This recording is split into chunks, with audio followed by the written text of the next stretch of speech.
This Harry Potter HBO show is creeping closer to becoming a reality, and they just announced 9 new cast members who have joined the series, so let's speedrun the intro and start talking about it.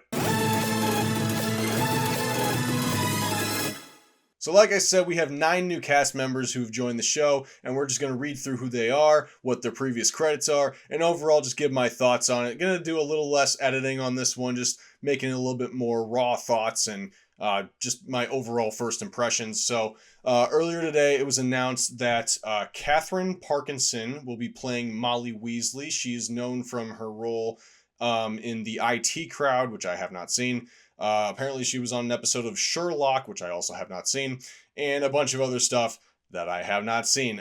She's around, I think it's at 47 years old, so not a far-fetched age for Molly Weasley at all. I think she looks the part, certainly has the red hair, and she clearly has a lot of experience as an actress, so I'm sure she'll do fine. Yeah, not really a whole lot to say about her, but best of luck to her. Next we have Laux, if I'm pronouncing that right, Laux Pratt as Draco Malfoy. Doesn't have anything on his IMDb credits. The only thing noted is an upcoming role as Jack in Lord of the Flies, which is a new show, I guess. Other than that, yeah, I mean, he bears a resemblance to Malfoy. He's got the blonde hair and pale skin, so there you go, I guess. I'll be interested to see if Tom Felton is giving him any tips or whatever, because I know he's like still in the good graces of Warner Brothers and J.K. Rowling, and has kind of expressed some kind of interest in wanting to come back for that show if possible. I don't know if that was actually going to amount to anything, but he just did get confirmed to come back as Malfoy in the Cursed Child Broadway production. So definitely still attached to the series.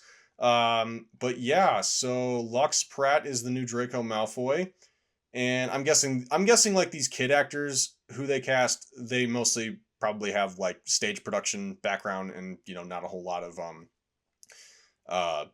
TV production or TV or film experience. Next we have Johnny Flynn as Lucius Malfoy. His main credits that stuck out to me, there's probably plenty of stuff that other people know that I don't, because I don't watch everything, believe it or not, but the 2 things that he's in that I have at least heard of, I haven't seen them, are Emma, which I believe was an Anya Taylor-Joy movie a couple years back, 2020, and also One Life, which is an Anthony Hopkins movie that came out just last year, I believe. I did not see it. I meant to, but I still haven't watched it.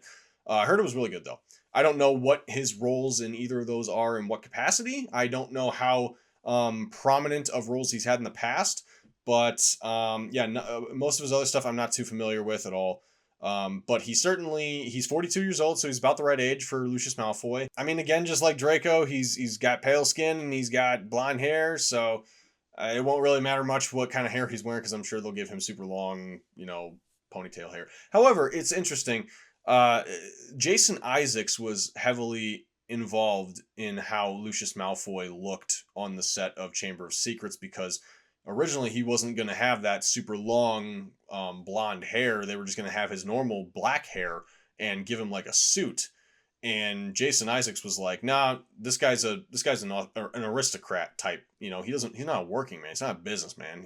He'd be wearing like luxurious cloaks and stuff. And he wanted the long blonde hair to just, you know, fit in more with the whole Malfoy thing. So I'll be interested to see if they give Johnny Flynn any kind of similar clothing and makeup and hair, or if they do something totally different. But I'll be interested to see what changes they make, because while the films aren't going to have any kind of influence narratively on this actual show that's adapting the books, again, that is still fresh in people's minds. And when you say Harry Potter, they think of the movies. That visual element is a huge part of the iconography of Harry Potter. And so now they're having to reinvent the wheel, and I'll be interested to see how similar they make these characters look, or if they're going to do something completely different. Okay, so the next 3 are child actors who don't have anything on IMDb. I'm assuming they have stage production background, but nothing in TV or films that's documented on IMDb, at least. These 3 are Leo Early as Seamus Finnegan, Alessia Leone, I hope I'm pronouncing that right, Alessia Leone as Parvati Patil. I always pronounce that wrong. For the longest time I was saying Parvati, or I'm sorry, it is Parvati. For the longest time I was saying Pavarti, and that's not right. Yeah, I like found that out a couple of years ago too. I felt stupid. Sienna Musa as Lavender Brown. Okay, so these three kids are all going to be Gryffindor students.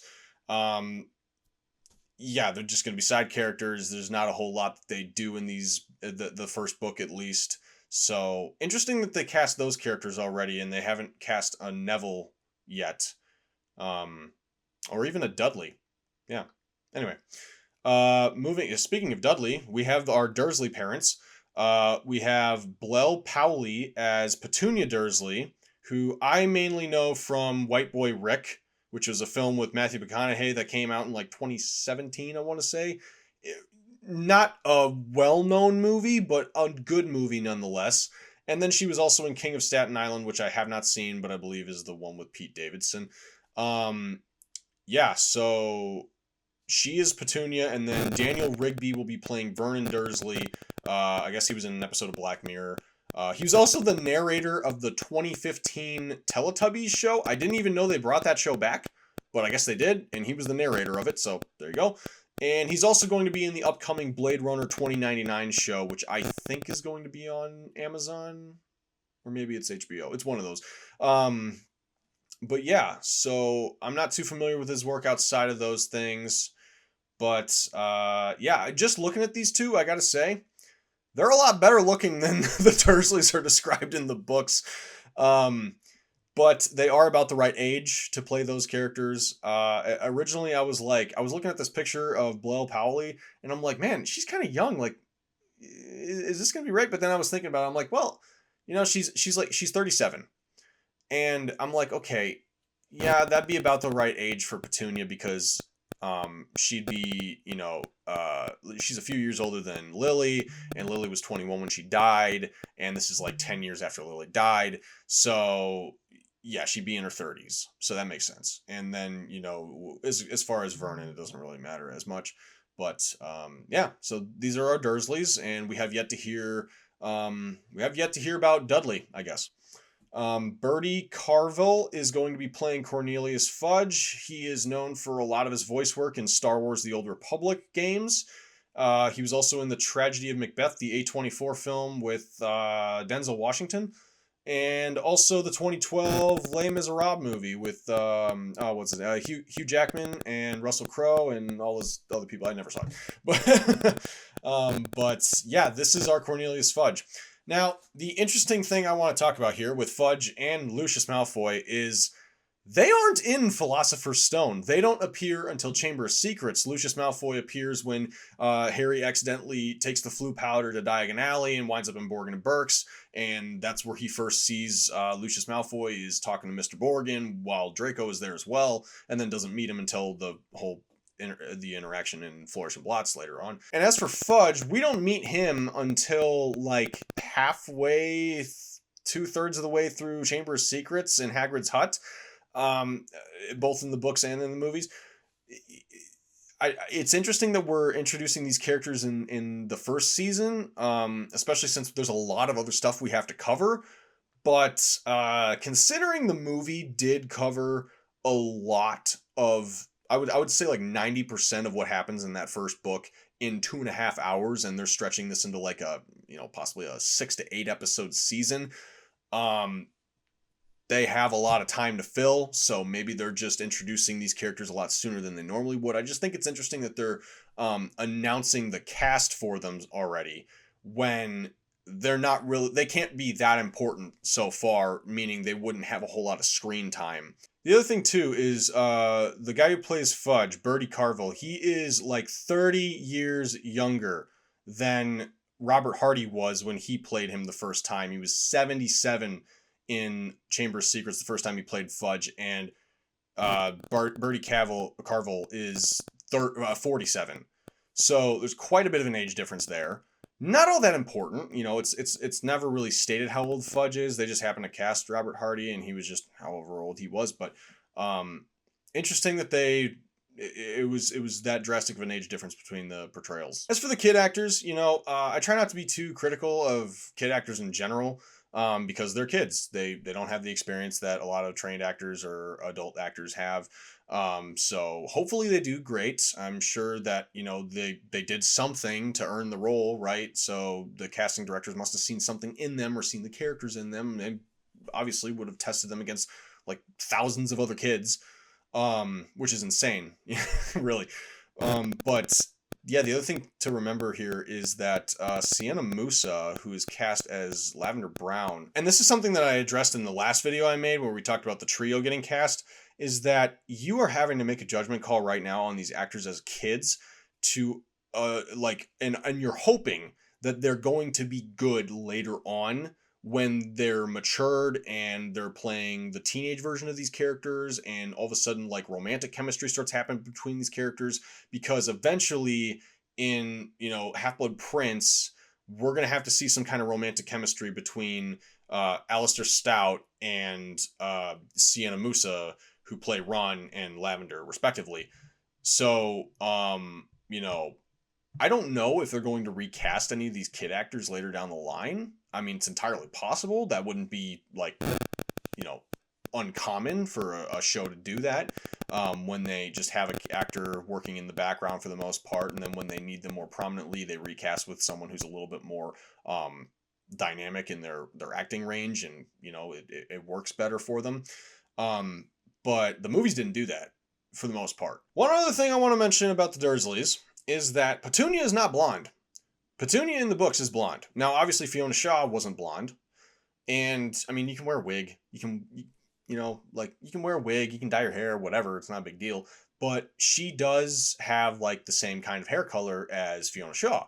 So, kind of getting back to what I was saying earlier about the influences of the movies, you know, if you've just seen the movies, you would assume that Petunia and Dudley both have dark black hair, very similar, or darker colored hair, very similar to Harry's.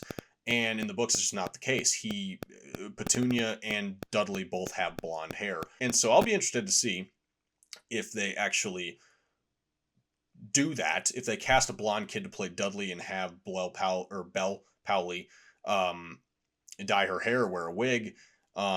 Again, like this show is marketing itself on faithful adaptations of the source material. And I mean, we're seeing that in some cases, and in other cases we're not, with some of these casting calls that they're making. But really all we can do is just speculate, hope, and wait around for them to actually do it. So, yeah, not a whole lot to add there, but these are the 9 characters that we have officially cast in the new Harry Potter show, aside from the previous castings that have been made. I would love to know, what do you think? Let me know down in the comments. Do you think this is great casting? Are you familiar with these actors, or more familiar than I am with most of them? Is there anything we should be worried about because, oh, hey, this actor is actually not that good, or be prepared, this guy's amazing, or this woman's amazing, they're going to knock it out of the park? I would love to hear what you have to say down in the comments, but if you're going to disagree about something with someone, don't be a jerk about it and go at each other's throats. Okay, this is just a show after all, not the most important thing in the world. And also maybe try not to be too harsh on the kid actors in the comments. These are just kids. They don't need the hate. The internet is a bad place, and that should not be directed at children. But if you do want to support the channel, you can like this video, subscribe if you want more videos like this, hit the bell so you know when I'm uploading. I do have other Harry Potter casting announcement breakdowns that will be linked right here, and you can also find them at the end card of this video. If you want to hear my other thoughts on my Harry Potter theory that I have related to the films, about the cat plot hole, which sounds ridiculous, but believe me, there is one. You can find that video also at the end card and right there. So be sure to check that out. And if you want other content from me that isn't YouTube exclusive, you can click the links in my description down below. They'll take you to 4 social media platforms where I post tons of reviews of movies, TV shows, and video games that don't always make it onto this channel. And the ones that do make it onto this channel, I always post on those platforms long before I make a video, because editing takes a very long time. So be sure to check that out. And until next time, guys, God be with you, and take care.